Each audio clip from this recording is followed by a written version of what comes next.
Democracia, o Palácio na visão de um Flaner. O painel tem como objetivo oferecer um panorama enriquecedor sobre a história do prédio que abriga a sede do Tribunal Regional Eleitoral do Rio de Janeiro, o Palácio da Democracia. Além de explorar a trajetória do palácio, o painel também busca contextualizar a ambientação dos arredores nos anos 1920, época em que a construção foi realizada. Dessa forma, pretende-se promover uma reflexão sobre a importância histórica do edifício e a sua relação com o desenvolvimento urbano e social da região, conectando passado, presente e futuro da democracia. Mas, afinal, o que é um Flaner? Essa e outras curiosidades descobriremos no decorrer do evento. Aproveitem! Compõem a mesa de abertura deste evento as seguintes autoridades, Suas Excelências, as senhoras e os senhores: presidente do Tribunal Regional Eleitoral do Rio de Janeiro, desembargador Peterson Barroso Simão; diretora da Escola Judiciária Eleitoral do Rio de Janeiro, desembargadora Maria Helena Pinto Machado; presidente do Fórum de Direito Eleitoral e Político da Escola de Magistratura do Estado do Rio de Janeiro, desembargador Fernando Cerqueira Chagas; diretor da Escola Judiciária Eleitoral do Rio de Janeiro no ano de 2017 e desembargador eleitoral no biênio de 2015 a 2017. Agradecemos ainda a presença de suas senhorias advogados, servidores e demais participantes. Ouviremos, neste momento, Sua Excelência, o senhor desembargador Peterson Barroso Simão, presidente do Tribunal Regional Eleitoral do Rio de Janeiro. Bom dia a todos, que saúdo na pessoa da desembargadora Maria Helena Pinto Machado, diretora da Escola Judiciária Eleitoral, e também cumprimento meu amigo de muitos anos, desembargador Fernando Cerqueira Chagas.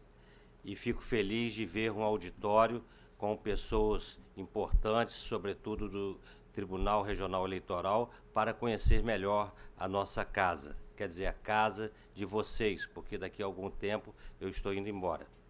Desde já parabenizo os realizadores deste importante evento, cujo tema é Entre o Passado e o Futuro da Democracia, o Palácio na Visão de um Flaner. Registro inicialmente que não sou um voyeur, mas sou sim um Flaner, pois pesquisei na internet. É o observador urbano que passeia olhando as paisagens das ruas, a arquitetura dos lugares, sobretudo as antigas.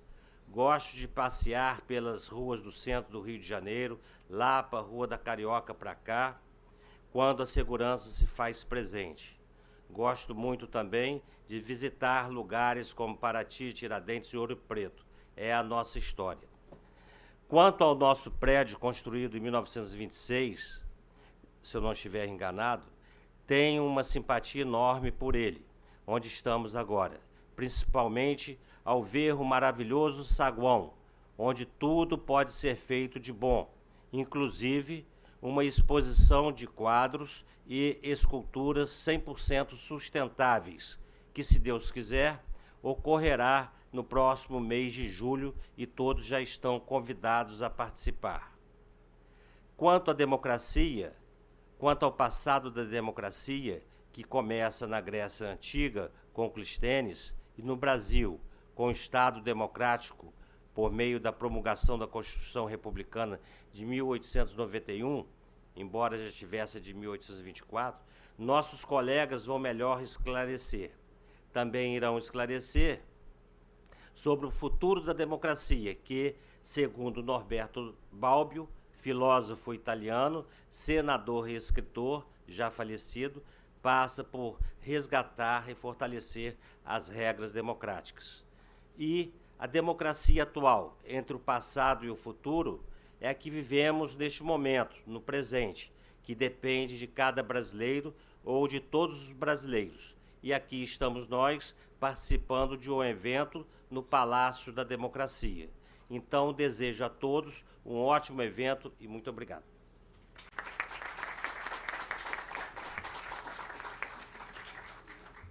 Ouviremos, neste momento, Sua Excelência, o senhor desembargador Fernando Cerqueira Chagas, presidente do Fórum de Direito Eleitoral e Político da Escola de Magistratura do Estado do Rio de Janeiro. Bom dia a todas e todos. É uma honra muito grande estar aqui. Cumprimento o presidente Peterson Barroso Simão, minha querida amiga, diretora da EJE, Maria Helena Pinto Machado, e estamos na Casa da Democracia e vamos, penso, não sei bem, mas procurar entender a interação entre a arquitetura, entre o urbanismo, entre, melhor dizendo, a cidade e os seus habitantes, seus cidadãos, aqueles que passam, observam e são observados, né? Eu peguei uma cola rapidinho ali, estava passando, né, os slides antes, né, testando, e vi, né, talvez a referência maior seja o Baudelaire, Charles Baudelaire. Temos também Walter Benjamin, que trata de uma outra forma, né, ligando à modernidade, mas, enfim, eu não sei, eu vou aprender hoje. Na realidade, é uma pesquisa que nós sempre fazemos para procurar estar integrados ao que vai ser dito, explanado com excelência. Mas eu agradeço muitíssimo, mais uma vez, a oportunidade de estar aqui. É uma casa que me fala ao coração. Me fala ao coração. Se fala ao coração, fala profundamente.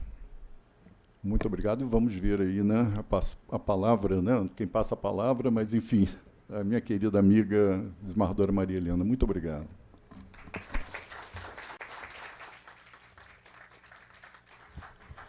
Bom dia a todos e a todas. Cumprimento a mesa na pessoa do presidente do Tribunal Regional Eleitoral, desembargador Peterson Barroso Simão. Agradeço imensamente a presença do desembargador Fernando Cerqueira Chagas, que já foi diretor da EJE e agora é responsável pelo Fórum de Direito Eleitoral da Escola da Magistratura.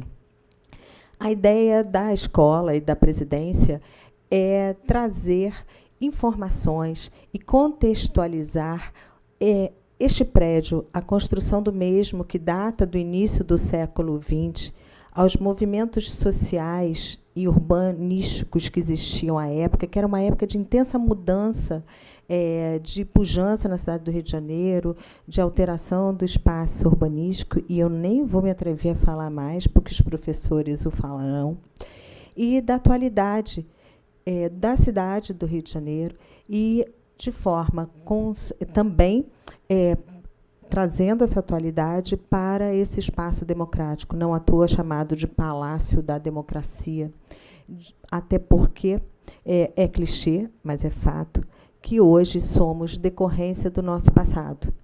E o nosso passado muito diz respeito ao nosso presente e também ao nosso futuro.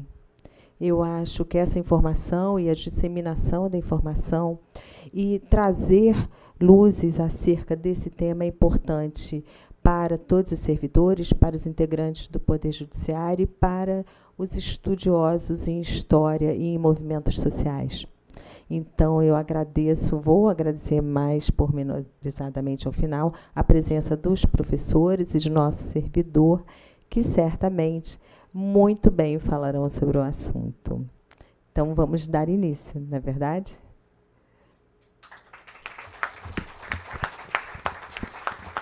Pode chamar o professor? Agradecendo às autoridades presentes pela honrosa participação, encerramos a mesa de abertura. Vou chamar o professor.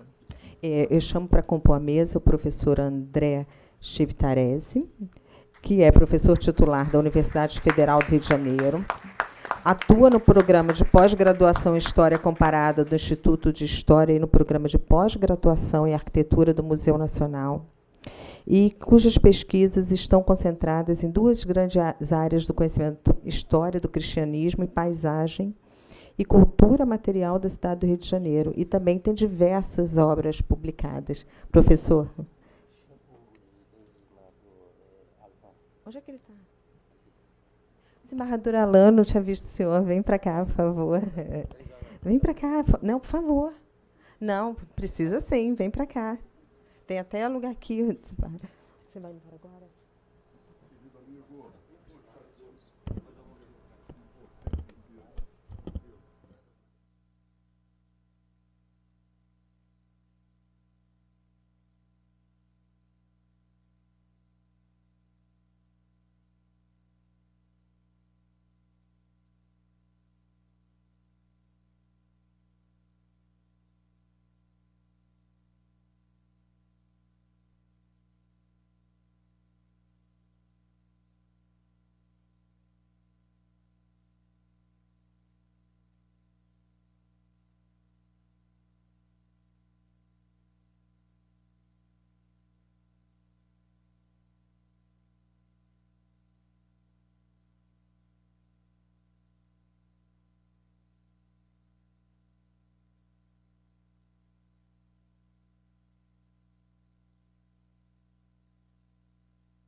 Eu vou, com muita deselegância, mas pedindo sempre desculpas, eu tenho compromisso e, na realidade, eu vou precisar me retirar, mas sempre na esperança de que a compreensão de todas e todos me absolvam, né?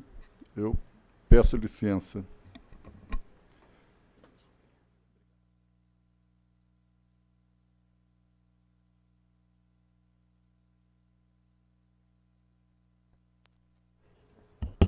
Eu vou pedir também para acompanhar a mesa o professor Vitor e o Rodrigo. Venham para cá, por favor.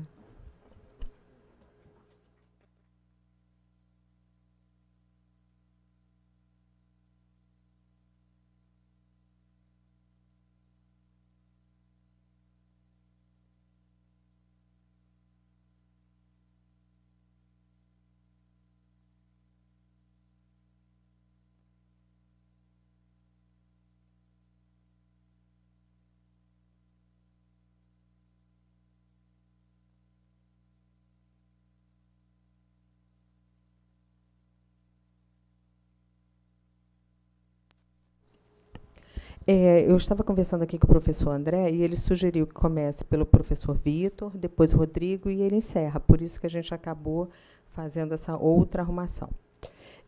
De qualquer forma, eu falo, né, e preciso apresentar o professor Vitor, porque ele é titular da Universidade Federal do Rio de Janeiro, atua no programa de pós-graduação em História Comparada do Instituto de História e no programa de pós-graduação em Educação da Faculdade de Educação, onde ele também leciona, atuou em programas de mestrado na Argentina, na Colômbia, no Uruguai, realizou diversos estudos pós-doutorado, é coordenador do Laboratório de História do Esporte e do Lazer e também membro do Laboratório de Estudos de Educação da UFRJ, já coordenou diversos projetos de caráter internacional em países da América do Sul e também na África, e tem ênfase nas suas pesquisas em História da Cidade, História do Rio de Janeiro, História de Niterói, História do Esporte, da Educação Física, do Lazer e das Práticas Corporais.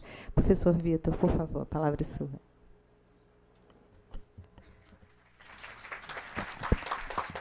Obrigado. Bacana, obrigado. Bom, pessoal, bom dia. Uma alegria estar com todos e todas aqui. Saúdo a todos os colegas da mesa que compõem a mesa. Bom, e eu quero começar, então, minha fala um pouco por essa frase, tudo que é sólido desmancha no ar, que é uma frase que o Marx e o Engels registraram no final do século XIX e bem expressa o que era aquela ambiência de fim de século europeia, onde todas as verdades se desfaziam, onde o mundo adotava uma velocidade que não conhecia antes. E as verdades se desfaziam e os prédios caíam, né? Então, era um quadro que se dissolvia simbólica e materialmente a sociedade, né? A sociedade europeia vivia num tempo que a gente chama hoje de Belle Époque, mas logo esse sonho da Belle Époque ia acabar, em 1914, né, com o início de uma terrível Primeira Grande Guerra, que depois se seguiu a Segunda Grande Guerra. Alguns historiadores dizem que não houve duas grandes guerras, houve uma grande guerra única que teve um intervalo no meio. Bom, e o nosso país, notadamente a nossa cidade, que era a capital, também não ficou de fora desse grande movimento, né? O meu intuito no nosso encontro aqui hoje é falar um pouco o que era a ambiência do centro do Rio de Janeiro nas décadas de 20 e 30, porque só se fosse falar do Rio de Janeiro todo, a gente não teria tempo, né? Então, pegar um pouco aqui a nossa área. Eu trouxe duas imagens iniciais ali para ilustrar um pouco esse momento turbulento, né? Ali, a primeira imagem, ali é o obelisco da Rio Branco. Então, a gente tem logo o Palácio Público aqui, né? Seria do lado direito, né? Quem diria que a gente teve ressacas, né? Em pleno centro do Rio de Janeiro, né? O mar estava muito mais próximo do que a gente está hoje, né? Então, quer dizer, a natureza, de alguma forma, resistia a esse processo de controle da natureza, né? E abaixo, aquela imagem do início do século XX. A imagem de baixo é o contrário, é quando a gente destrói a natureza, né? Então, é o desmonte do Morro do Castelo, né, que ficava bem, para vocês terem uma ideia, o Morro do Castelo pegava ali atrás da Biblioteca Nacional, né, a Igreja de São José e a Igreja de Santa Luzia. Então, no meio da cidade, a gente tinha uma elevação que foi um dos sítios originais da história da cidade, né? Isso começou a ser desbastado, esse morro começou a ser desbastado já no início do século XX, nas reformas Pereira Passos, e esse extermínio dessa elevação foi até 1927, já no governo do Prado Júnior. Bom, todas as cidades passam por mudanças, mas a nossa, especialmente, passou por muitas. E isso tem a ver com a sua condição de capitalidade, né? O Rio de Janeiro, ele é capital de alguma coisa desde 1763. Ele foi capital do vice-reinado do Estado do Brasil, depois ele foi capital, uma coisa inusitada na história mundial, né? Quando uma colônia se torna capital do Império, né? Então, em 1808, a gente se tornou capital do Império Português. Depois, em 1815, o Rio de Janeiro é capital do Reino Unido do Brasil. Depois, em 1822, ele virou capital do Brasil monárquico. Depois, em 1989, o Distrito Federal, né? Assim, e a gente ficou nessa condição até 1960, quando a gente virou uma cidade-estado, que era o estado da Guanabara, não é? E depois a gente, em 74, 75, né, a gente deixou de ser uma cidade-estado, mas virou capital do estado do Rio de Janeiro, né? Então, uma cidade que tem uma capitalidade tão grande, ela vai passar mesmo por muitas mudanças, até porque, de muitas maneiras, o Rio de Janeiro foi e ainda é uma imagem do país, uma representação do país, não é? Então, já nos anos 1850, que é quando a gente começa a consolidar o nosso processo de independência, né, de 1822 a 1850, o país está em muitos conflitos, né, que não dá para a gente aprofundar nisso agora. Então, a gente já tem, já na segunda metade do século XIX, vários projetos urbanos. Ali eu trouxe duas imagens só para ilustrar, né? A primeira imagem lá, se vocês reconhecerem, é a Lapa, né? Aquela imagem é do Frei Leandro Joaquim, do final do século XVIII. Então, vejam que onde é lá a gente já tem três coisas de pé. Os arcos da Lapa ainda estão de pé, que era um aqueduto. Lá em cima do morro, lá na esquerda, vocês vão ver o convento de Santa Teresa, que ainda está lá de pé, e aqui embaixo, na pontinha, vocês vão ver a igreja de Nossa Senhora da Lapa, que, aliás, deu o nome, né? Então, isso aí já no vice-reinado Luiz Vasconcelos, no final do século XIX, essa lagoa, que se chamava Lagoa do Boqueirão, ela é aterrada, né, assim, para facilitar o trânsito para a Zona Sul, para o Catete, Botafogo, e também para instalar aqui na direita da imagem aqui o que é o passeio público, que lá está instalado até hoje, né? A lagoa desaguava no mar, então a Lapa tinha uma praia, a Praia da Lapa, né? Então, vocês vejam que, para fazer isso, desmontaram o Morro das Mangueiras, né? Então, você já tem aí um exemplo de uma primeira grande intervenção no século XVIII. E abaixo do século XIX, o que vocês veem lá é o Campo de Santana. O Campo de Santana, que ainda não está ajardinado, essa imagem é de 1821, e o que vocês veem lá no meio do Campo de Santana, o Campo de Santana é aquele quadradinho ali vazio. É uma arena de tourada, né, que foi construída para festividades reais, quando ainda a família real portuguesa estava por aqui, né? O Campo de Santana, até bem pouco tempo antes, era praticamente um pântano, porque o mar entrava pelo que é hoje a Presidente Vargas, no conhecido Saco de São Diogo, e ia bem até próximo ali do Campo de Santana, né?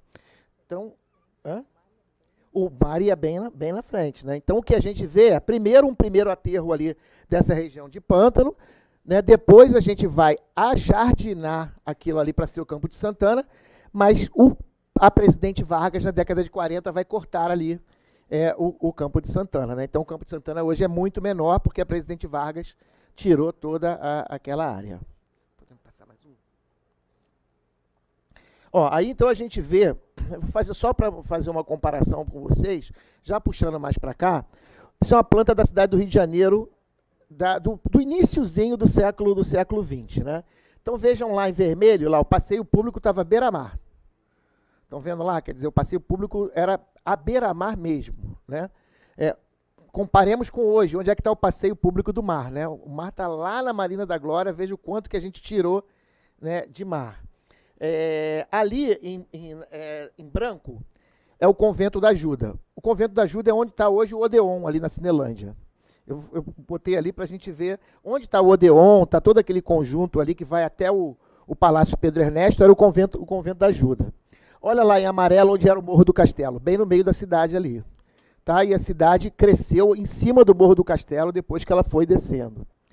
Olha em azul onde era a Santa Casa de Misericórdia. Né? Quem lembra ali na rua Santa Luzia, a Santa Casa de Misericórdia era beira-mar.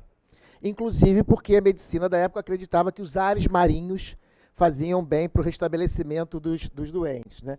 Olha a nossa Rua da Alfândega, está pequenininha ali, em marronzinho. Né? E onde está lá em preto, está vendo que era um montão de conjunto, um montão de casas, um montão de ruas, vai ser depois a futura Presidente Vargas. Agora vamos comparar com o próximo mapa. Esse já é o mapa de 1941. Então já tem uma série de reformas que já foram feitas, né? Olha como o passeio público já está mais longe do mar, porque ali foi instalado a Praça Paris. Só que depois o passeio público ia ficar mais longe do mar quando a gente fizesse o aterro do Flamengo, na década de 40 e 50, né? E depois ainda mais quando construísse a Marina da Glória. Então hoje a gente vê o mar longe lá do passeio público, né? Assim, a praia de Santa Luzia, pode voltar só um pouquinho, porque eu esqueci de uma coisinha. Voltar ao anterior. Não, esse. Olha ali em verde é a praia de Santa Luzia, tá vendo? Então a rua de Santa Luzia era beira-mar. E aí a gente tinha, então, a praia de Santa Luzia um lugar de banhos de mar. Né? As pessoas tomavam banhos de mar ali. Agora, passa, por favor, o próximo. Olha onde está a rua de Santa Luzia, como está hoje. Já está bem longe do mar. Né? Porque, inclusive, a gente está construindo o aeroporto Santos Dumont. Né? E depois a gente vai construir ainda toda aquela avenida, aquele trevo dos estudantes ali.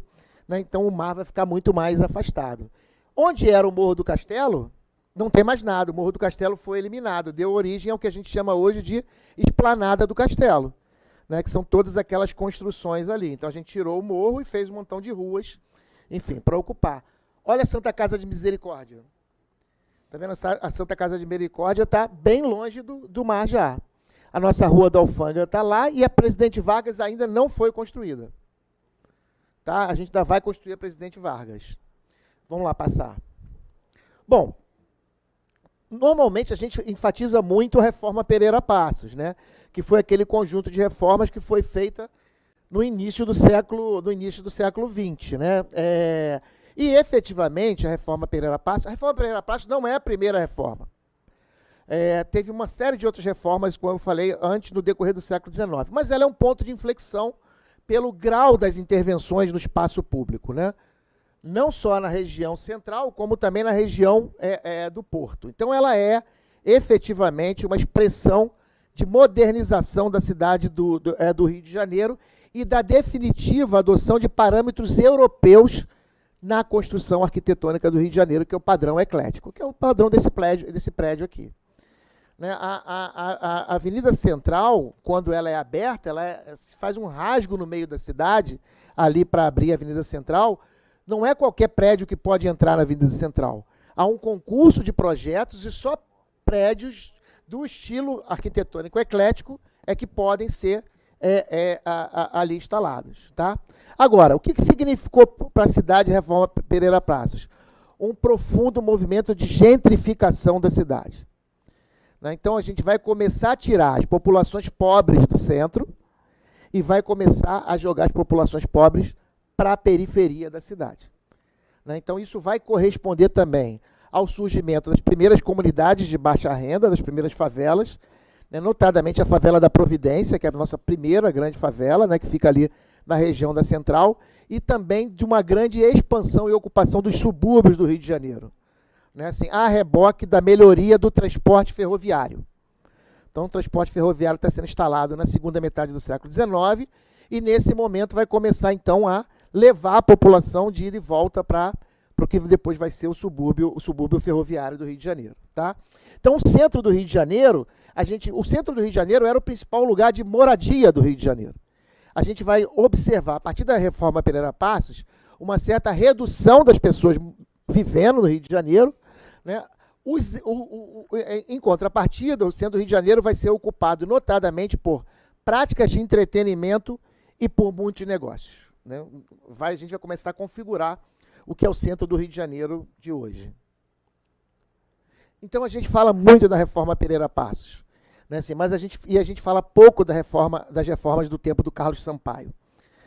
E eu acho que as reformas do Carlos Sampaio, né, que foi prefeito do Rio de Janeiro de 1919 até 1923, elas são ainda mais importantes, ou tão importantes, ou ainda mais importantes do que as reformas do Pereira Passos, porque elas, na verdade, aprofundam o processo de modernização, né, e também, nesse sentido, também, elas aprofundam um processo de gentrificação que vai estar, de alguma maneira, sustentando a história do Rio de Janeiro. Né? Então, o Carlos Sampaio, é no tempo do Carlos Sampaio que a gente tem a ideia de que o Rio de Janeiro é uma cidade maravilhosa.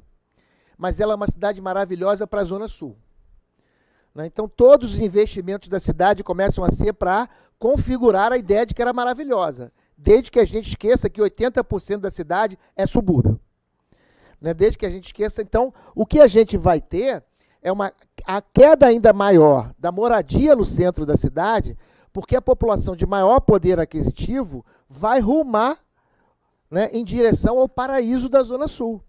Não só a Botafogo, a Flamengo, Botafogo, mas as praias oceânicas que estão sendo descobertas também naquele momento. Copacabana, depois Ipanema e depois Leblon. Uma população de extrato médio vai rumar em direção à Zona Norte. Né? Tijuca, Vila Isabel, que é um bairro que é do século XIX, né? Assim, e aí a gente vai começar, então, a população de menor aquisitivo vai sendo cada vez mais empurrada para longe do centro. Né? As reformas Carlos Sampaio configuram claramente esse perfil. Mas tem uma coisa interessante do ponto de vista arquitetônico, é que é nesse momento que vai surgir a ideia de uma arquitetura neocolonial, que é a chave do que a gente chama de arquitetura moderna, né, ou modernista, né, que depois vai fazer tanto sucesso com grandes... Né, então, esse país é curioso, né, quando ele moderniza, ele se torna neocolonial. Né, é um país muito, muito curioso. Então, a gente começa também a ter uma certa crítica ao eclético. Né, assim, e aí a gente vai ter uma intervenção profunda na arquitetura do centro do Rio de Janeiro. Eu vou só passar isso rápido, porque não dá para a gente... Né, seria me estender muito. Só lembrar que os anos 20 e 30 são anos turbulentos em todos os cenários. Né? Então, a gente tem as greves do final da década de 1910, né, assim, que justificou, inclusive, alguns presidentes governaram em estado de sítio. Né? A gente tem a criação do Partido Comunista, em 1922. Tem a Semana de Arte Moderna, que não teve praticamente... A Semana de Arte Moderna é a invenção de paulista que não era moderno, tá, gente? O Rio de Janeiro não precisava fazer a Semana de Arte Moderna, que ele já era moderno. Né? Então, isso não teve quase nenhuma repercussão por aqui. Né? Depois, muito depois, é que os historiadores paulistanos vão querer, enfim, dizer que isso foi muito importante. A gente tem... Né, no início da década de 20, né, o movimento tenentista, a Revolta do Forte, que a gente tem a imagem lá, né, a Revolução de 30, a Intentona Comunista, Estado Novo, Segunda Grande Guerra. Então, esse período dos anos 20 e 30 é um período de grande turbulência no cenário nacional, e o Rio de Janeiro, obviamente, que era o centro do país, a capital, vai sentir todos esses movimentos. Bom, então vamos pegar os anos 20 e 30 e vamos, já para fechar aqui no nosso prédio aqui, né, para a gente ver as mudanças que houve com essa reforma Carlos Sampaio. Bom, então, o centro virou um lugar de diversão. Então, olha lá o Convento da Ajuda, tá vendo? Ele está lá na direita, lá. Né, em frente ao prédio lá, que é o prédio do Supremo, que era o prédio do Supremo Tribunal Federal. Então, conversava isso com o André, isso era um momento muito curioso, né, porque as instituições estavam muito perto. Né, então, o ministro do Supremo Tribunal, né, saía na rua e encontrava o cara do bar ali na frente, né, encontrava o cara do cinema, encontrava, né, você não tinha esse distanciamento que Brasília acabou possibilitando. Né, quer dizer, Brasília acabou um pouco distanciando todos nós do que é a política, do que é a justiça, do que é as coisas cotidianas. Né, assim. Então, vejam, lá em cima a gente ainda tem o Convento da Ajuda. Esse convento está lá em Vila Isabel hoje, lá na Praça Barão de Drummond, lá em cima. Olha o que ficou embaixo lá, o que era o Convento da Ajuda. Então é onde é a Cinelândia. Né? Cinema, teatro, não dava para as freiras ficarem ali. Né? Elas tinham que ter ido embora mesmo. Né? Então a gente vai configurar o centro do Rio de Janeiro com um espaço de diversão. Aí tem alguns exemplos. Né, lá. A gente tem, lá em cima, aquele prédio lá é o Palace Hotel. Sabe onde ele ficava? Onde hoje é o edifício central. Então, um dos grandes hotéis do Rio de Janeiro, antes da construção do Hotel Glória e do Hotel Copacabana Palace, que foram construídos também na década de 20, era bem no centro da cidade. Tá? As pessoas chegavam de navio na Praça Mauá e depois vinham para esse hotel. Também o centro, é o espaço dos grandes teatros, né? Ali está o Teatro Municipal, mas tinha muitos outros teatros, inclusive os teatros lá da Praça Tiradentes. A gente tem até lá hoje lá o Teatro João Caetano. O Teatro João Caetano é teatro desde 1817, gente. Né? Então, ali foi sendo vários teatros no decorrer. Ali foi o primeiro grande teatro do Brasil, que foi o Real Teatro São João. Né? E também a gente tem o surgimento das rádios. As rádios surgem na década de 20, mas na década de 30 que elas vão explodir. O lance é que as rádios, se puder passar o próximo, por favor, elas vão se articular com tudo que está... O Palace Hotel é esse, tá, gente? Que eu estou de lado aqui. Aquilo lá estava mostrando os cinemas, né? Então a gente tem o centro, e aqui em cima a gente tem o centro do Rio de Janeiro como lugar de carnaval. Né? Então os cortejos, os ranchos, o cordão do Bola Preta, por exemplo, vai surgir nesse momento. Eu botei uma imagem lá da revista Fonfon, porque as revistas ilustradas estão também traduzindo esse momento do Rio de Janeiro. Então a gente tem uma articulação entre rádio, cinema, teatro, revista, tudo de alguma maneira criando essa ambiência mágica da capital do Rio de Janeiro. Tá? Um lugar de efervescência. Né? O centro do Rio de Janeiro ainda era lugar de praia. Né? Vocês veem ali a Praia das Virtudes, que foi a última praia que a gente teve aqui no Rio de Janeiro. Mas embaixo vocês veem, olha lá, o Palácio Monre lá em cima, na foto da imagem da direita, as pessoas acompanhando uma regata. Porque a gente tinha clubes náuticos na Rua de Santa Luzia.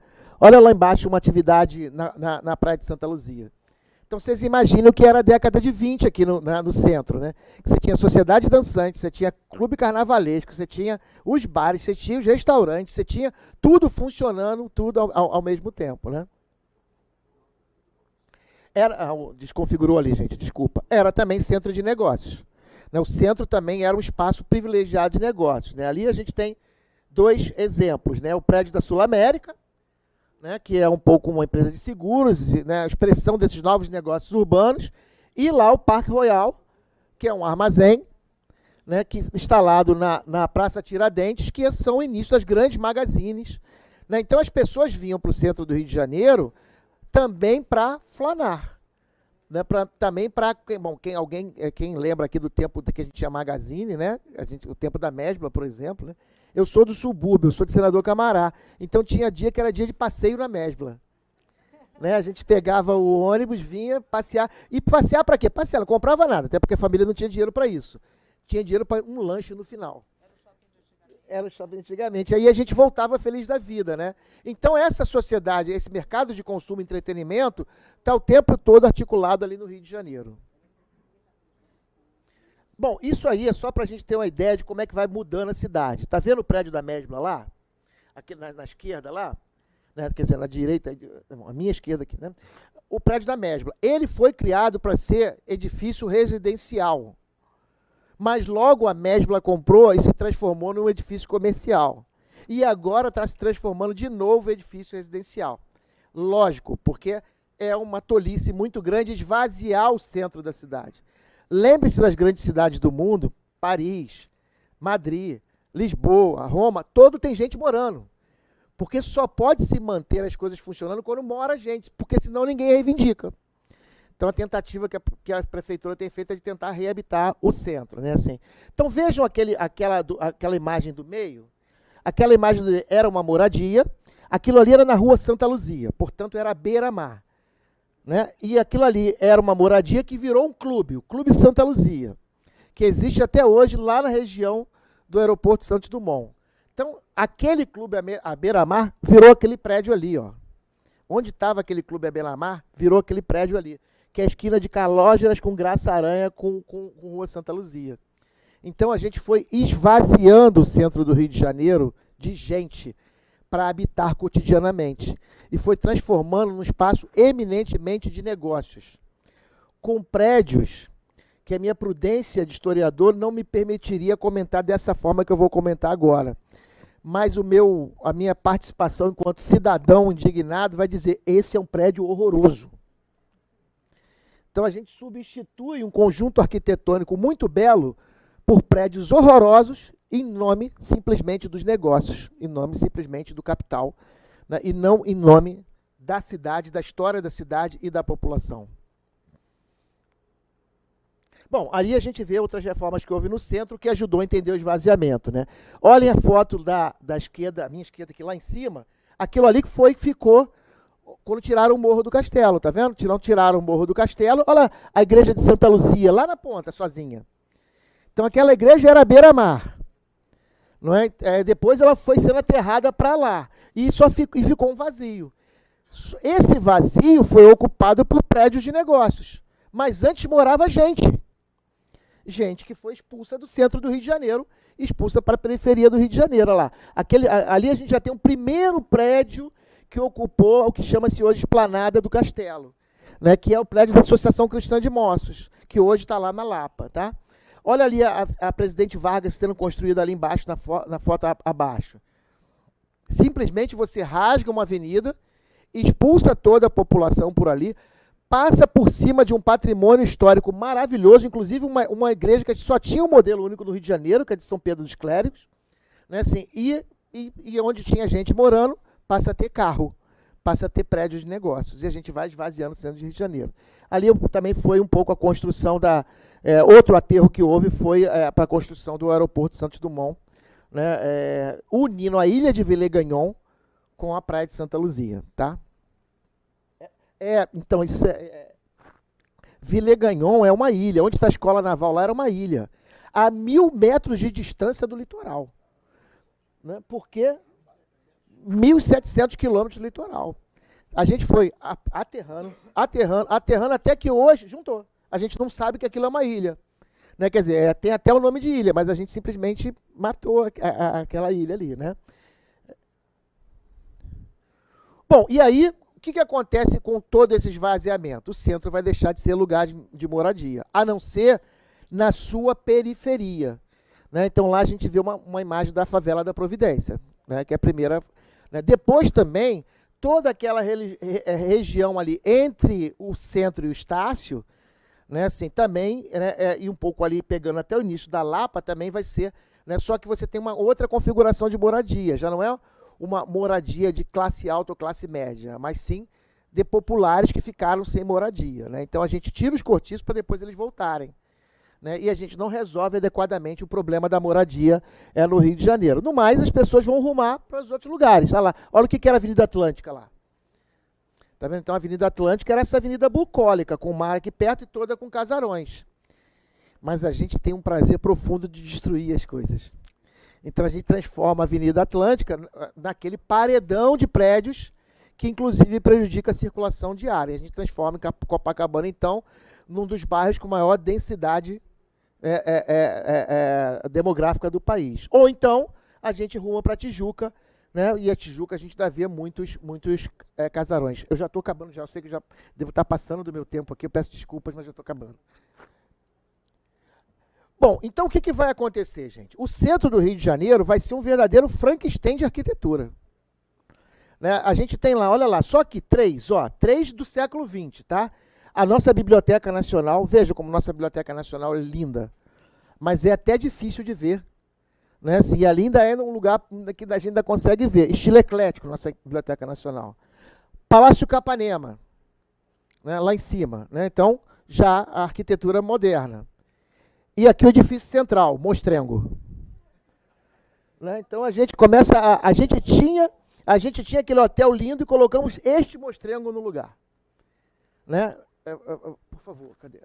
Veja, a gente ainda tem a presença da arquitetura colonial no centro do Rio de Janeiro.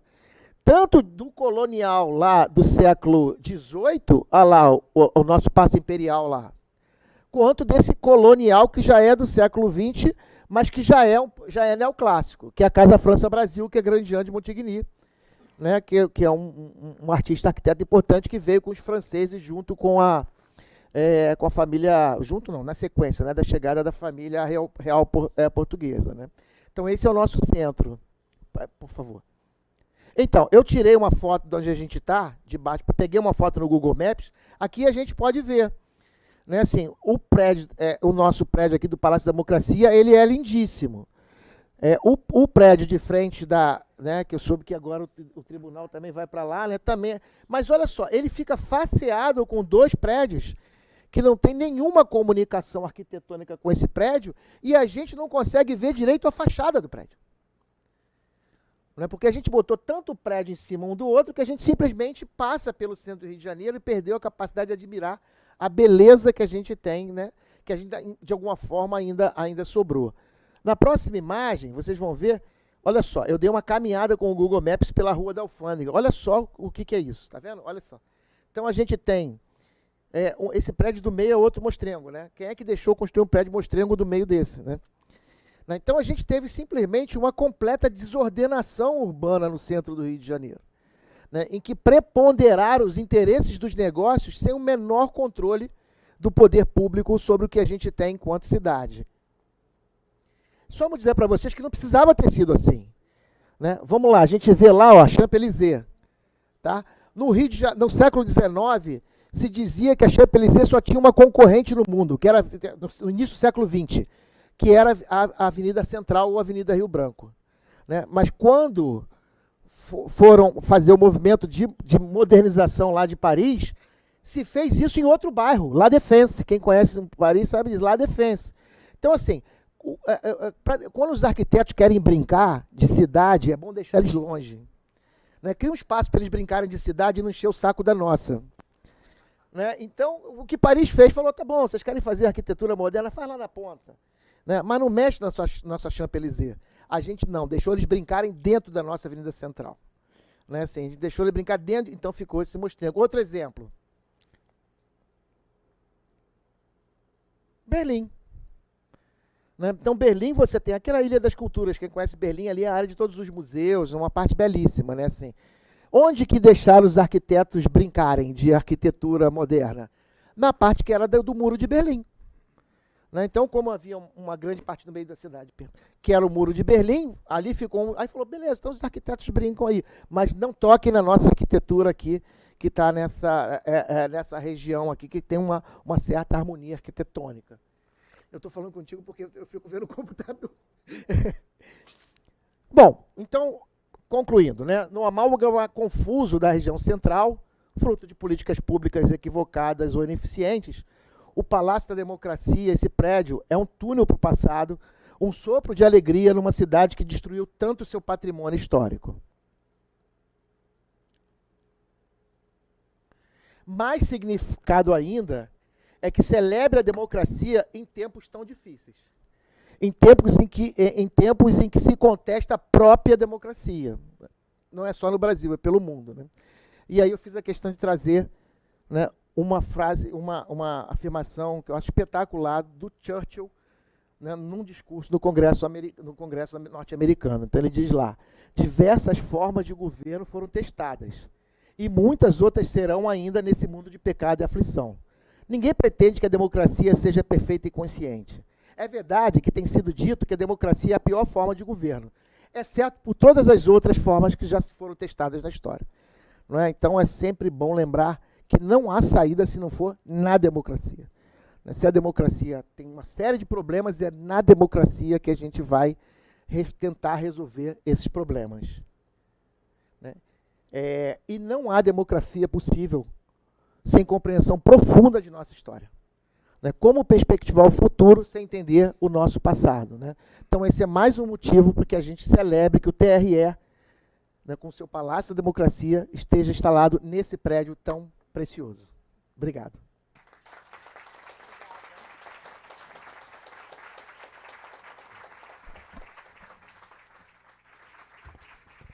Bem, eu vou passar a palavra agora ao nosso servidor, Rodrigo Costa Japiaçu, que ingressou no TRE em 96 e é chefe da seção de Gestão, Informação e Memória do Tribunal.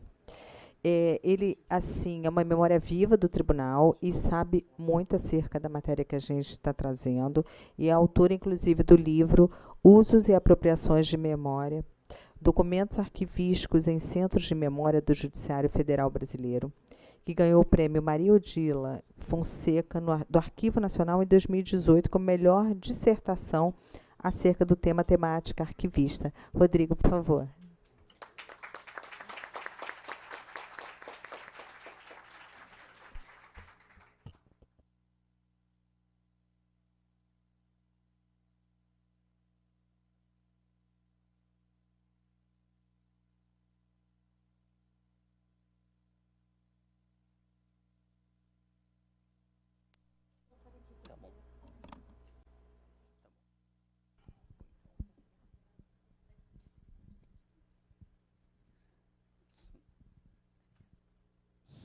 Som, testando. Bom dia a todos e a todas. É um prazer, é uma satisfação estar nesse evento, né, que se debate, né, perspectivas históricas e de memória também sobre a nossa sede nova, aqui o Palácio da Democracia, né, eu trouxe como tema Construtor de Memórias, Palácio da Democracia como um patrimônio arquitetônico. Primeiramente, agradeço, né, ao Maurício Duarte, a extensiva EGE, pelo gentil convite, né, para fazer parte aqui da programação desse evento. E, assim, inicio até apontando que assim, eu não sou historiador, sou arquivista e também tenho formação em administração pública, mas sempre assim interessado, estudioso das relações assim entre assim o trato assim das ciências documentárias com as questões da memória, da história, do patrimônio, e assim eu gosto bastante assim de trabalhar nessas relações, e vai ser assim um pouco nessa linha assim a minha apresentação. Então, pode passar? Então, trazendo até uma perspectiva mais interna, assim, curiosamente, até o professor Vitor, né, na excelente apresentação dele, trouxe até uma perspectiva de trazer, primeiro, a ambiência da cidade do Rio, do centro do Rio, né, especialmente, para o caminho para o prédio aqui, que hoje abriga o Palácio da Democracia. Eu vou assim, fazer um trajeto inverso, começar assim, de uma perspectiva interna do tribunal, assim, não foi combinada assim, essa apresentação, mas até que ficou interessante, e trazer assim, qual a ambiência assim, interna dos trabalhos que se tem em relação à memória eleitoral, especialmente assim, a memória institucional, né, que conecta, que se articula muito, né, com os trabalhos também de pesquisa histórica nas ciências sociais como um todo, e que é muito importante também para a adequada realização desses trabalhos. A gente tem aqui a perspectiva, primeiro, a construção de um portal específico para os trabalhos de memória, ou como o Judiciário chama atualmente de gestão de memória, né, que é um portal da memória, onde há diversas informações sobre a memória e história do tribunal, especialmente, né, assim, até o momento do processo eleitoral do Rio de Janeiro, e também trabalhando em outras perspectivas também, como na construção de disposições, como assim, até aparece nessa notícia aqui à direita da tela, como assim, a minha unidade, a SECGIM, a Seção de Gestão da Informação da Memória, construiu uma exposição exatamente relacionado ao tema da democracia, né, a conquista da democracia, né, que se conecta bastante bem, né, com o tema desse evento. E, além disso, pode passar?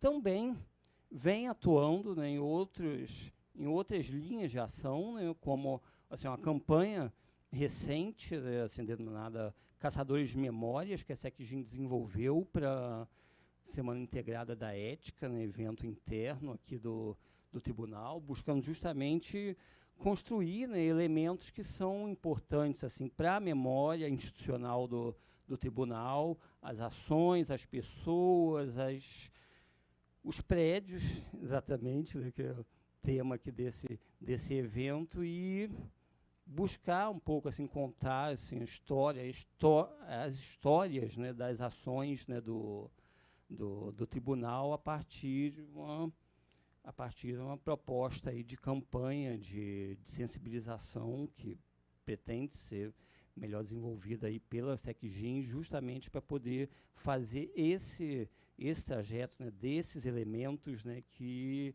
compõem a memória institucional do tribunal.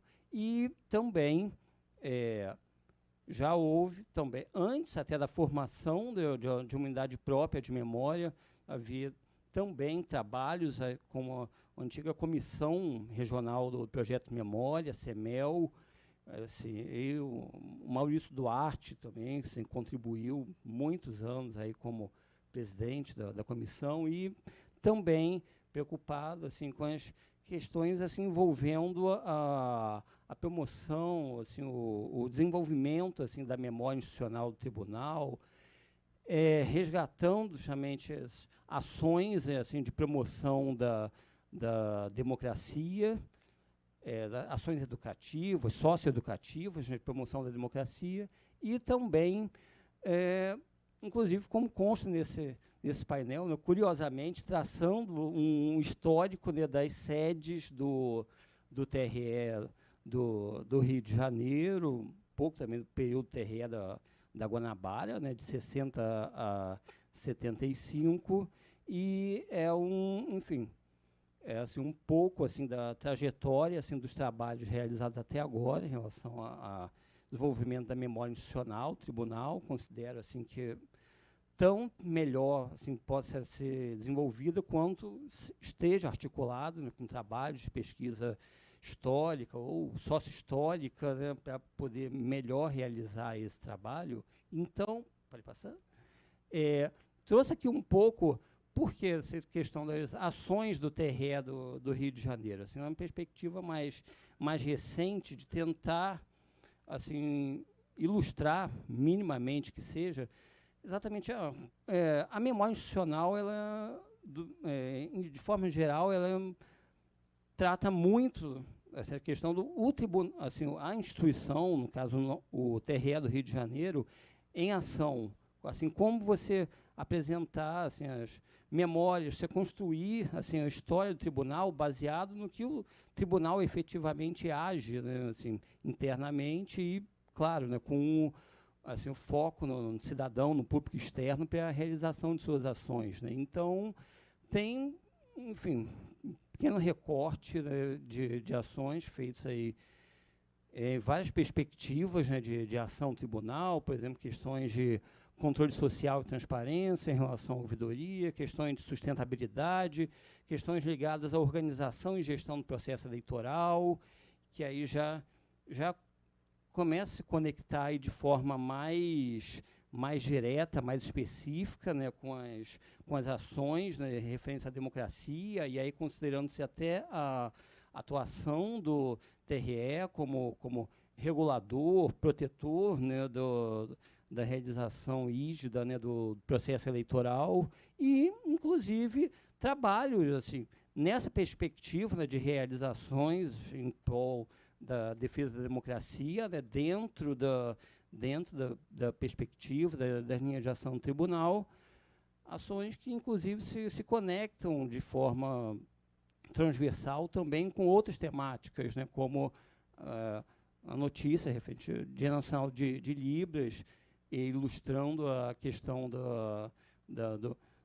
do uso da urna eletrônica por eleitores com deficiência, né, promovendo também mecanismos de acessibilidade, questão do trabalho, né, contra a desinformação, né, no trabalho de alistamento eleitoral, que é uma dimensão instrumental, né, do direito ao voto, que é um elemento, né, assim, de exercício, né, da democracia.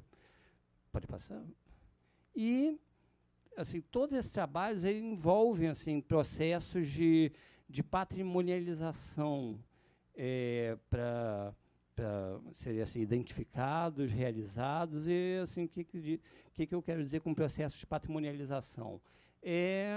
Assim, processo de assim, atribuição de valores, né, socioculturalmente, né, reconhecidos, para que você assim, crie justamente essa assim, uma identificação de, enfim, objetos, documentos, prédios, né, como representativos, né, da ambiência daquela instituição, né, no caso aqui do TRE do Rio de Janeiro, e assim, até a questão assim, do patrimônio cultural, assim, justamente esse reconhecimento, né, de rituais, modos de fazer, de símbolos, né, que sejam reconhecidos, né, como importantes, né, para o tribunal, né, assim, próprio modo de fazer, de se atualizar, de se aprimorar assim, a realização do processo eleitoral aí como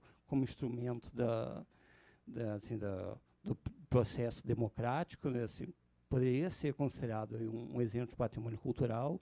O patrimônio arquitetônico em si, que, assim, além assim, do reconhecimento, né, de questões específicas, técnicas de tipologia arquitetônica, né, assim, dos prédios, né, que compõem assim, a instituição, reconhecer exatamente assim, os símbolos, assim, os valores, os símbolos que representam assim, a construção dessa edificação, né, como foi falado aqui, o Palácio da Democracia, assim, originalmente considerado como a época de sua construção, já há quase 100 anos, hoje, Palácio da Democracia, né, como símbolo de modernidade, símbolo de uma cidade cosmopolita, né, considerando o Rio, né, na época, então, capital federal, e também as questões de patrimônio documental referentes à própria lógica, assim, inicialmente de produção, acumulação de documentos, sejam processos, sejam assim, patrimônio bibliográfico, sejam objetos museológicos, e o reconhecimento, né, de valores que sejam considerados assim como representativos, como importantes, para que sejam selecionados como, genericamente, né, se pode chamar de documentos históricos, né, que possam representar a trajetória da instituição e poder ajudar a contar histórias, construir memórias, né, referentes à instituição no tempo. Então, pode passar. Então, assim, trazendo mais próximo assim, para o tema aqui da democracia, né, desse evento, assim, a memória, especialmente a memória institucional, e aí pegando como referência até um instrumento, né, institucional, o tribunal, né, um plano estratégico, enfim, estabelece linhas gerais, né, de ação, né, para o tribunal, né, diversos valores, né, que devem, assim, idealmente, serem considerados, né, para poder, enfim, melhor realização desses trabalhos de memória institucional, de melhor trabalho, né, sobre esses símbolos considerados representativos, né, da instituição, pessoas, documentos, objetos, as ações, né, do tribunal, e também, assim, fazendo uma busca livre, né, por autores, né, de diversas áreas da ciência política, do direito, principalmente, o que seriam considerados, assim, valores democráticos. E aqui, considerando valores democráticos numa perspectiva mais, assim, do espaço público, coletivo, assim, desconsiderando alguns valores democráticos considerados, assim, na esfera mais privada, né, como a propriedade privada. Aqui, assim, busca trazer, né, assim, essa interlocução, assim, de valores institucionais, democráticos, né, como que podem ser considerados para, assim, a realização mais adequada, assim, desses trabalhos envolvendo a memória institucional do tribunal. E, então, trouxe aqui,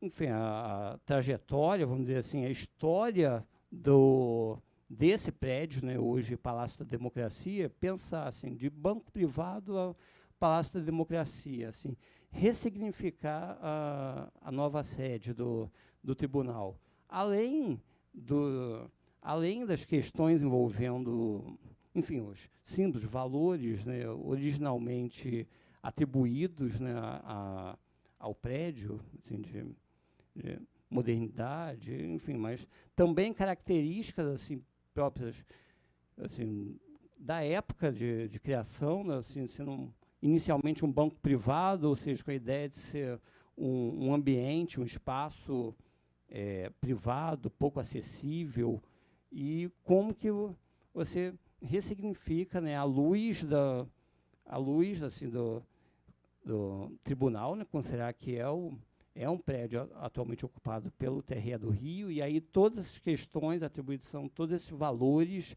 associados, né, à democracia, e também considerar, assim, a própria ambiência, a própria região onde se situa o Palácio da Democracia é muito próxima, assim, a regiões onde já houve grandes manifestações populares, assim, defesa da democracia, aqui a Candelária, a Avenida Presidente Vargas, também muito próxima, que é a Avenida Rio Branco, também ambiente, assim, tradicional dessas manifestações aqui no Rio, no centro do Rio, especificamente, e considerar, né, esses pontos, essas questões, assim, também como importantes, né, para poder situar, considerar melhor, assim, as possibilidades, né, de trabalho, de consideração de trabalho, assim, de promoção da memória institucional do tribunal, de construção de pesquisa histórica ou sócio-histórica referente à atuação do tribunal, também considerando, assim, a ambiência, o espaço público onde esse tribunal atualmente se encontra instalado.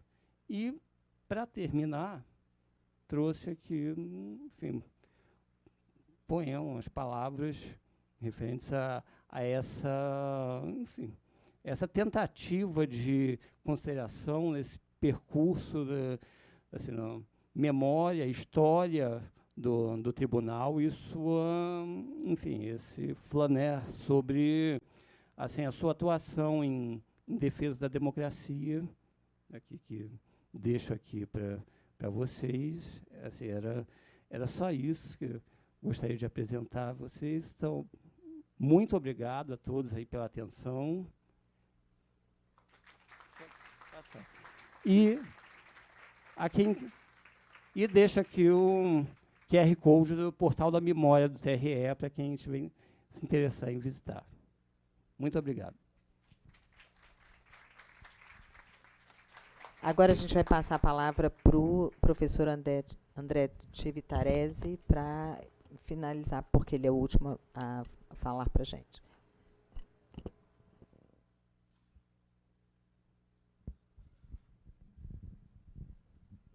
eu também vou ficar de pé para poder ver aqui os slides, né? Mas eu queria começar agradecendo o convite que a desembargadora Maria Helena me fez, junto lá com o Carlos Gustavo Direito, desembargador, né? E quando ela pontuou se eu conhecia o Palácio da Democracia, eu confesso que eu estava um pouco... Assim, eu conhecia esse prédio ainda quando era uma ideia de uma FAPERJ. E quando soou o nome Democracia, Palácio da Democracia, vinculado ao TRE, pô, só ali já me ganhou, não é? Porque momentos que a gente tem vivido, onde as instituições públicas, como o Supremo Tribunal Federal, o Tribunal Superior Eleitoral, têm sido violentamente atacados, eu acho que o mínimo que nós, historiadores, né, comprometidos com a defesa do Estado democrático de direito, topar o convite e estar aqui. Bom, então eu quero agradecer a desembargadora, quero agradecer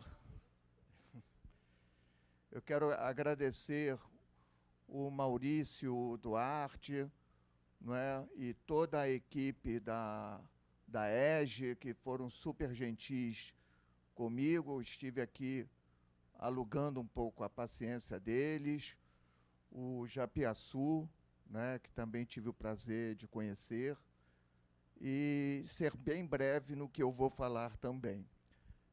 A mim me coube analisar como um flaner um prédio que eu conheço desde 2010, porque eu ofereci, juntamente com um irmão, também já dividimos uma turma, né, Victor, sobre história do Rio de Janeiro, e eu, como sou formado no campo da história e também da arqueologia, eu tenho por hábito incentivar os meus estudantes a fazermos essas saídas das salas de aula e conhecer a cidade. E esse era um prédio que recorrentemente nós passávamos em 2010. Né? Então, eu só conhecia do lado de fora. Por isso, a ideia do flaner, alguém que está levantando a cabeça e olhando pelo lado de fora. E aí eu tive o prazer de, esse ano, entrar aqui, porque ele ficou muito tempo fechado. De 1998 até a reinauguração com essa nova roupagem e com o TRE assumindo o prédio em 2024. Essa joia rara, ela ficou esquecida. Não é? Imaginem vocês, não é, como é que se pode deixar esquecido um prédio desse. Então, eu vou abordar, na perspectiva do flaner, daquele que está andando pela rua e contemplando fachadas, o que nós podemos olhar pela rua. E, ao mesmo tempo, já que eu tive o privilégio de poder entrar no prédio, depois de inaugurado, de dizer para vocês o que esse flaner também viu por dentro do prédio, ok? Então, é muito mais o olhar da materialidade e não tanto da história, que já foi suficientemente abordado pelo Vitor, e também não tanto pela memória, que já foi pontuado pelo Japiaçu. Então, vamos alguns dados bem rápidos para que vocês possam situar aqui. O primeiro, 4 breves informações históricas. A primeira dessas informações é que esse prédio ele foi construído, basicamente, né, quer dizer, o Banco Alemão Transatlântico, que é uma filial aí do Deutsche Bank, né, ele teve sua sede provisória em 1911 na Rua da Alfândega. Mas se vocês passarem ali onde é a FGV hoje, vocês vão ver que no gradil da FGV tem lá um outro banco que depois vai ser liquidado também, em 1942, o Banco Francês Italiano. Então, são essas as letras que estão lá nos gradios, lá, BFI, Banco Francês Italiano. Então, esse banco vai ser, tem uma construção absolutamente muito rápida, entre 1924 a 1926, com uma tecnologia de época extremamente moderna e avançada, que era o uso do concreto armado, né? Vou falar um pouquinho mais à frente sobre esse uso aí.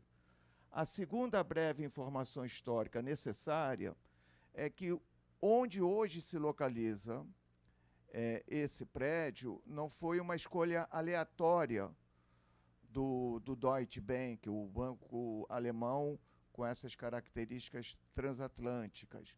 Aqui é o centro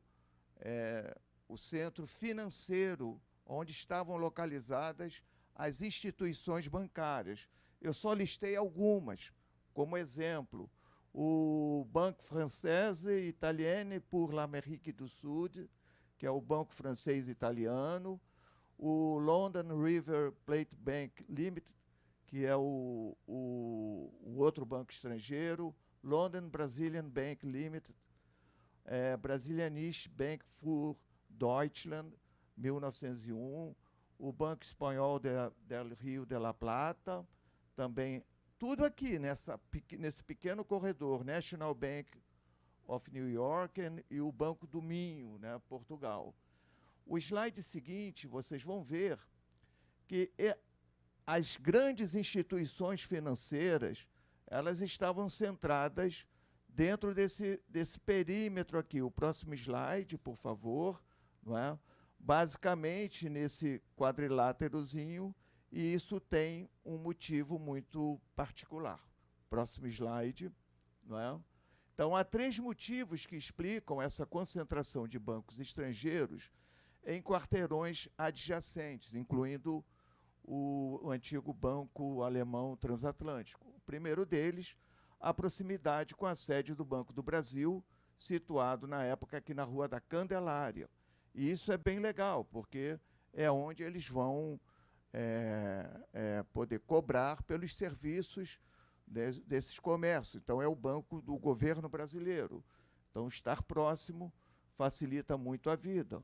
Também a proximidade com a alfândega, porque a alfândega a gente pode tomar ainda como referência um prédio que permaneceu intacto, que é do início do século XIX, que é a Casa França Brasil, não é?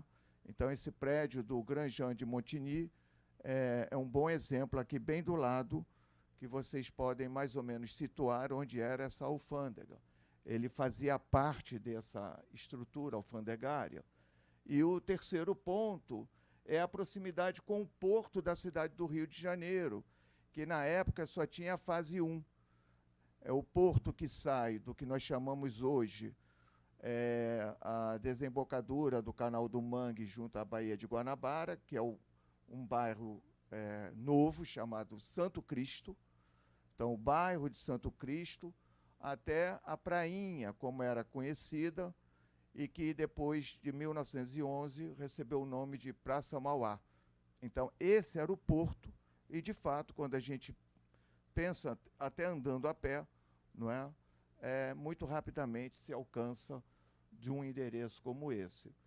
Quarto, último a breve informação histórica, é que no dia 22 de agosto de 1942, a partir de uma série de incidentes, como naufrágios de embarcações brasileiras por submarinos alemães, mas também por um bom acordo feito no Brasil com os Estados Unidos para se criar a Companhia Siderúrgica Nacional, né?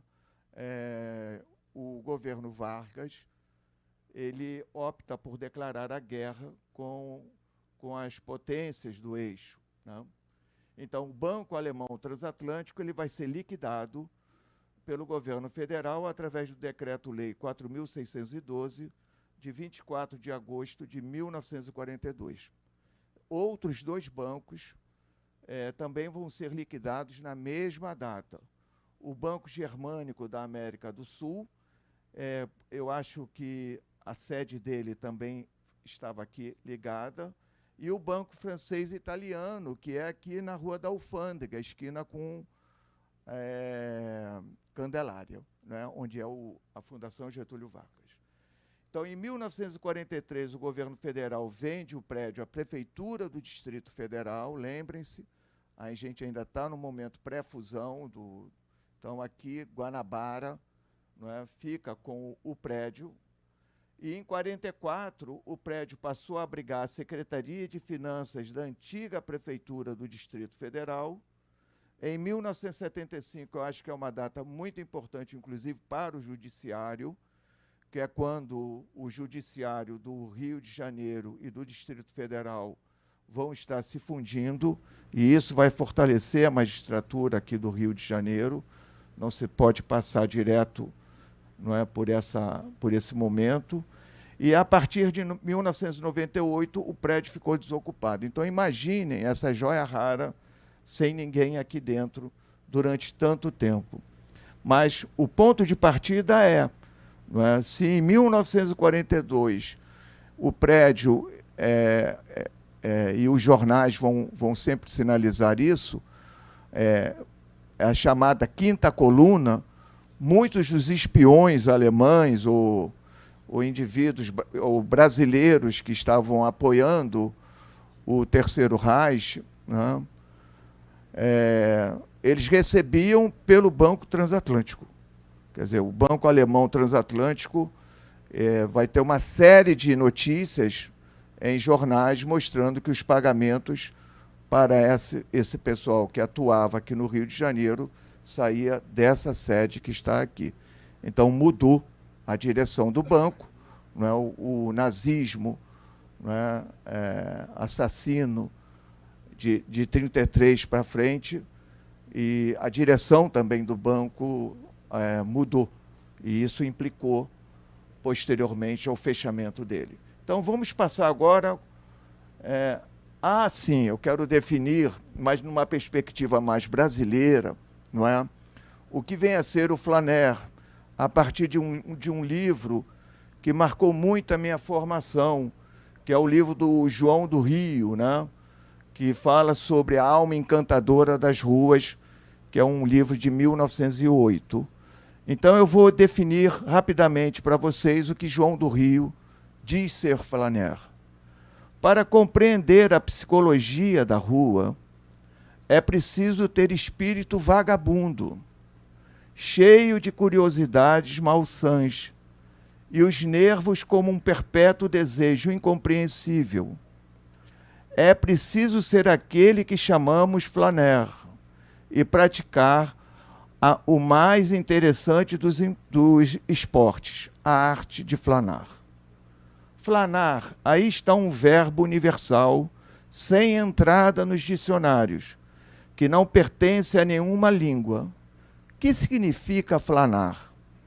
Flanar é ser vagabundo, é ser babasque, ou melhor, é ser vagabundo e refletir, é ser basbaque e comemorar, ter o vírus da observação ligado ao da vadiagem. Flanar é ir por aí. Uma outra definição, enquanto um flaner... bom, agora sou eu aí já? Sim, sou eu. Então, enquanto um flaner que contemplava as fachadas do prédio do centro da cidade, com os meus estudantes do curso de História, como este prédio queria ser visto. Então, vamos passar para as imagens. Vamos direto aqui. Outras rápidas informações. Trata-se de um prédio de 7 andares, além da cobertura e do subsolo, de características ecléticas. Ele foi projetado por Lambert Riedlinger em 1924, erguido em concreto armado pela empresa alemã Companhia Construtora Nacional, que era do Riedlinger, e ele vende essa empresa. Essa construtora vai fazer uma série de outros prédios no mesmo período, né?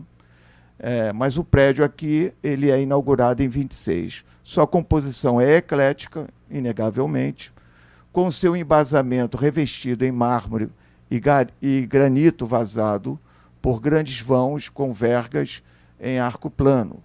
O edifício une elementos do Art Nouveau ao Art Deco. E eu vou chamar a atenção de alguns deles. Então, vamos lá. Para quem está passando na porta do tribunal, de cara nós já nos deparamos, e aí precisa ser o vagabundo, não pode estar andando com pressa. Você tem que estar com a cabeça levantada, olhando as coisas, não é? E, inclusive, sob a supervisão dos policiais que ficam na porta, dizendo o que esse cidadão está fazendo aqui, não é isso?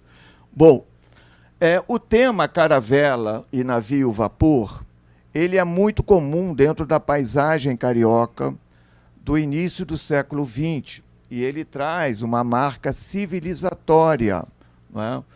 Então, é como se o Brasil foi descoberto por europeus, a caravela, e, no momento da construção do prédio, essa mesma civilização europeia está trazendo a grande novidade, que é o navio-vapor.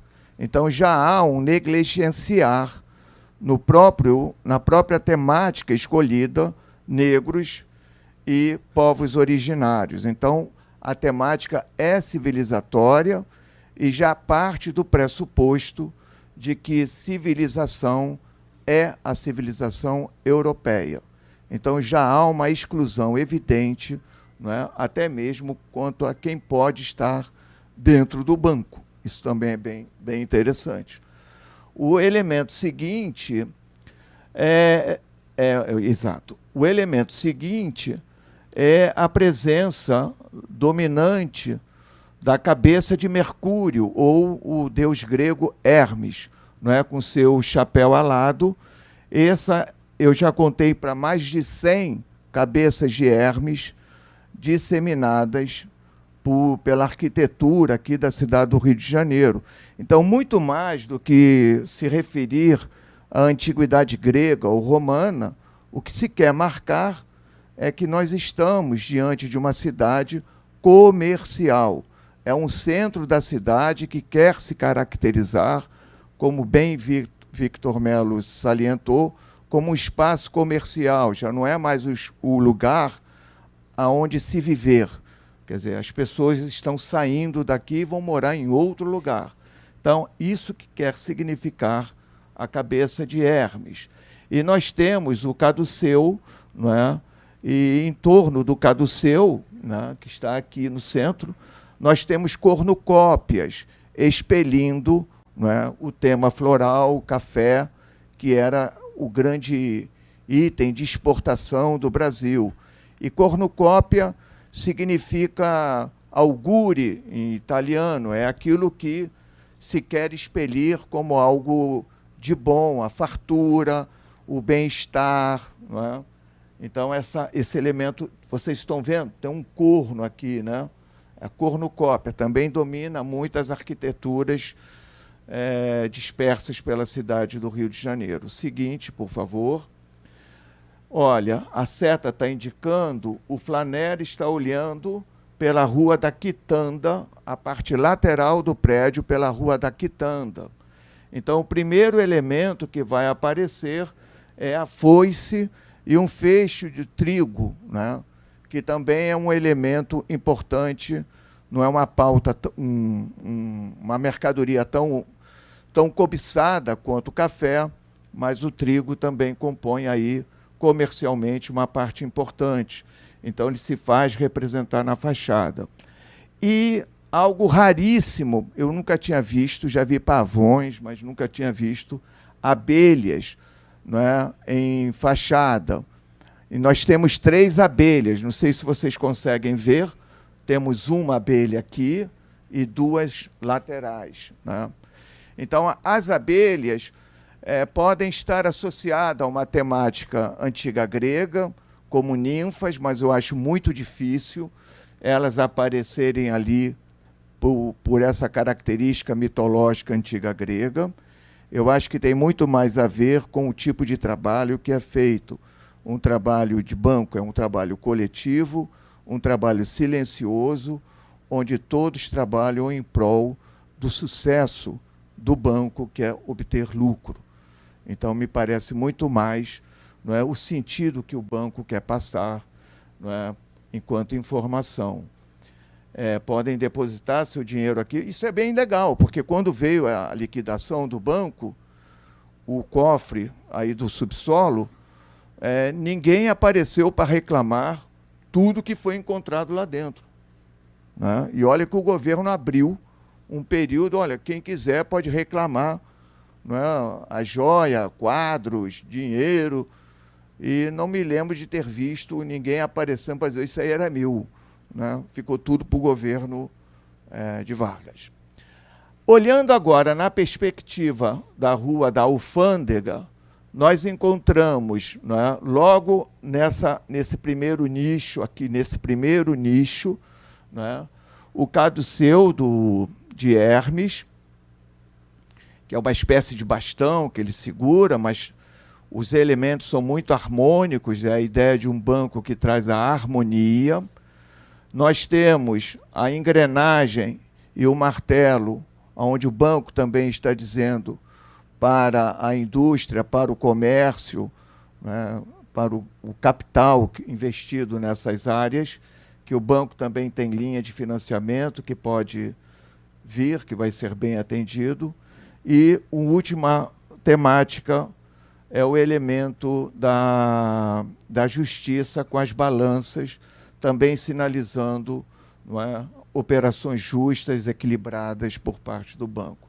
Então, esse é o primeiro convite que um flaner que passa com seus estudantes, né, para como um vagabundo, olhando o prédio, é isso que o banco pedia que a gente lesse, né? Ele está nos apresentando. Agora, e por dentro? Né? Por dentro, nós vamos ver algo assim fabuloso do ponto de vista de uma arte nouveau, né? Então, essa figura feminina que traz uma faixa Anno Domini AD 1925, que é o momento em que ela é instalada, reparem, ela está com os bustos, né, os seios à mostra, mas não há nenhum apelo erótico, né? Vocês podem fazer o exercício, descer, olhar, não tem um apelo erótico. Então, esse é o tipo de figuras femininas que vão comparecer, né, na arte nouveau. Elas estão sempre presentes ali. Ela tem uma dimensão muito orientalizante, né, mas essa figura feminina, como outras figuras femininas, vão estar muito mais indicando, sinalizando as perspectivas estéticas de ornamentação do prédio. E aqui me parece seguir uma orientação muito Art Nouveau. Junto ao rol dos elevadores, de novo, a temática civilizatória, caravela de um lado, locomotiva do outro, né? Sempre excludente e sempre sinalizando até mesmo a noção, não é apenas alemã, mas durante quase 3 séculos e meio, a própria perspectiva de se falar de história do Brasil, não é? Que é a temática do descobrimento para cá. Hoje, muito disso tem sido revisto, repensado, e se discute se o Brasil foi descoberto ou se o Brasil foi invadido. Então, talvez os filhos, os netos de vocês possam estar trazendo essas questões e alguns dizendo isso é coisa de comunista, né? Porque é professor de história, professora de história, está querendo subverter a cabeça do meu filho ou do meu neto. Mas não, é exatamente lembrar que já tinha gente morando aqui, não é? E muitas vezes nós esquecemos dessas populações autóctones, né? Muito embora também o Tupi seja um invasor. O Tupi, que estava aqui no Rio de Janeiro, ele sai também da região norte do país e é um povo conquistador. É isso. Vamos passar.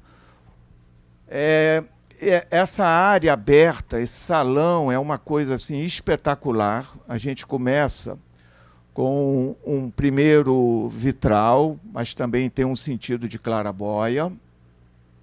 Está embasado por 4 colunas gregas, mas pode parecer que elas são de mármore, mas não são, não, né? Tudo indica que é pedra-sabão. Eu precisaria de um estudo mais detalhado, mas ali as colunas são em pedra-sabão, o que pode mostrar um diálogo com uma estética também brasileira, né? Lembrando um pouco até os próprios trabalhos que nós temos do Aleijadinho, né? Que já era alguém bastante conhecido do ponto de vista da arte. E 2 outros vitrais seguintes, por favor. Nós temos a indústria, né? E aqui a região portuária. Existiria ainda mais um vitral, mas ele não sobreviveu. E, por fim, para encerrar, eu acredito, as heráuticas, que eu só consegui, vejam a minha capacidade de lidar com informática, eu só consegui colocar um nome, porque eu tentava escrever aqui e o negócio ia para lá. Eu falei, desisto, não é? Então, não é? Eu posso ser inteligente para muitas outras coisas, mas para isso sou péssimo e não tem.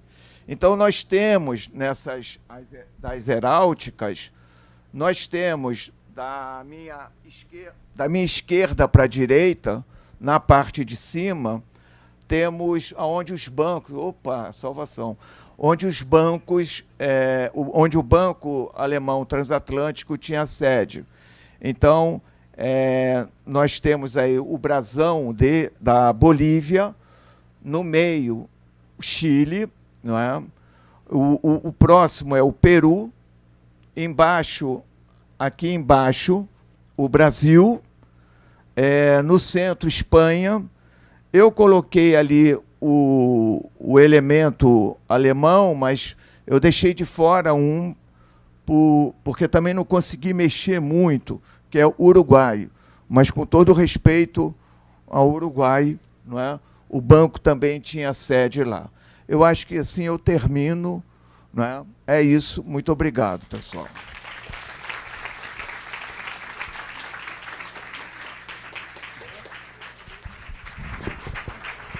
Bom, eu agradeço a presença de todos, agradeço em especial a colaboração de toda a equipe da escola, que foi incansável para organizar esse evento em tão pouco tempo, em trazer público, em divulgar, porque a gente tem essa preocupação de divulgar onde estamos, quem somos e que espaço ocupamos. Então, eu quero, mais uma vez, agradecer a presença de todas, as palestras brilhantes dos professores André e Vitor, a palestra do nosso servidor também, e, em especial, daquele rapaz que está fugindo agora e que é meu filho.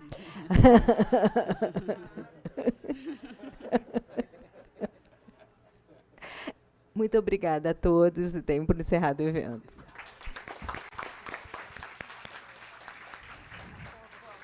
Por favor, gostaria de dar uma boa notícia aqui aos interessados, que o servidor da EJE, Maurício Duarte, irá fazer uma visita guiada pelo prédio aos interessados, tá? Com os interessados. E um segundo lembrete, para que não esqueçam de marcar presença no QR Code que está localizado ali na entrada do auditório. E um terceiro pedido, por favor, de que todos se levantem para que nós possamos tirar uma foto. Olha, já que a desembargadora falou do filho dela, o Mauro, eu queria falar da presença da minha filha Maria Clara, que também está aí.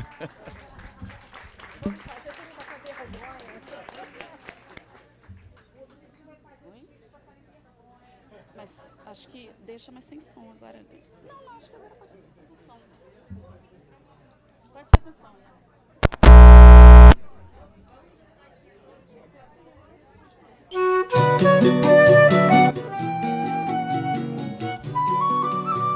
Desculpa.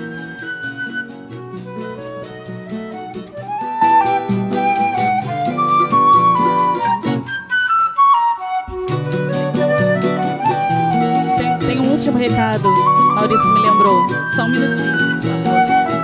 Está disponível na página da EJE um livreto explicativo sobre o Palácio da Democracia.